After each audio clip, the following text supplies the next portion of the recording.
trust this finds you well. I don't know if any of you are like me, if you enjoy a bit of honey.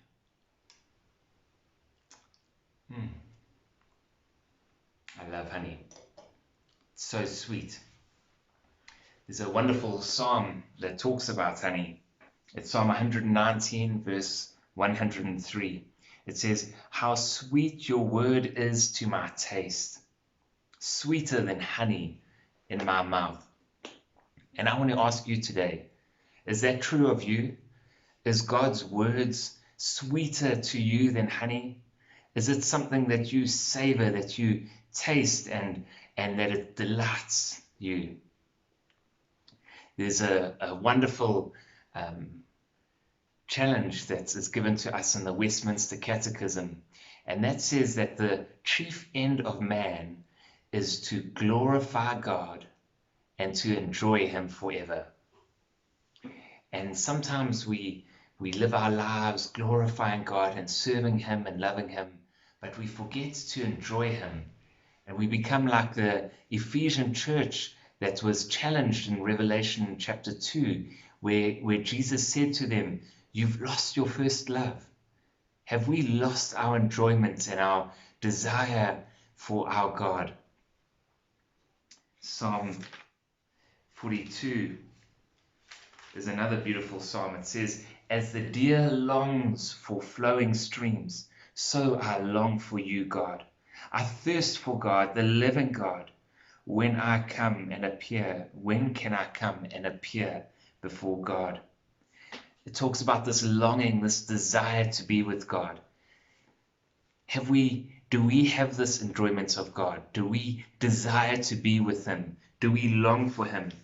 Are we like Psalm 63, where it says, "My soul thirsts for you, my body longs for you in a dry and weary land where there is no water"?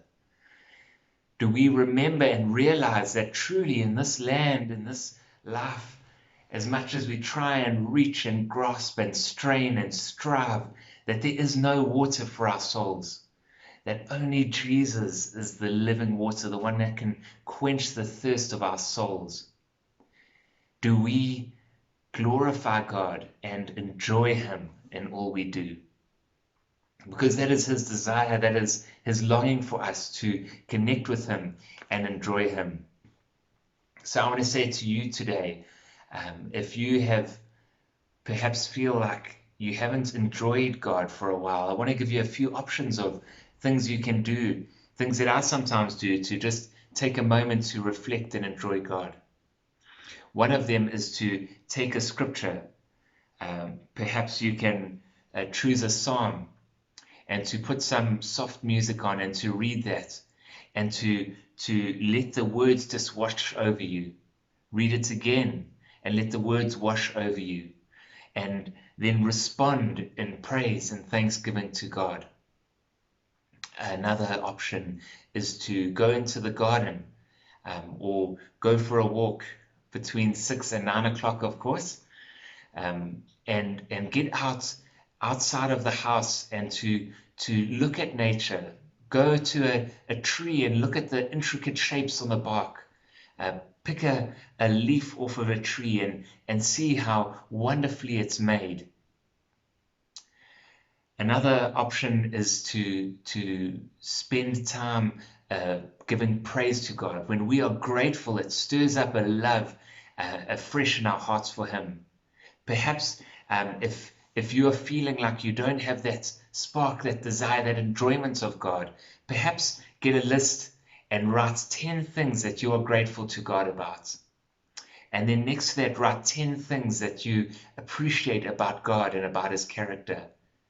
And as we see Him in the scriptures, as we see Him in the truth of who He is, as we see Him in nature, we can be encouraged, blessed, and built up in that longing stirred in our hearts afresh, so that He can become once again sweeter than honey to our lips. God bless you and have a wonderful day. And remember to enjoy God in all you do.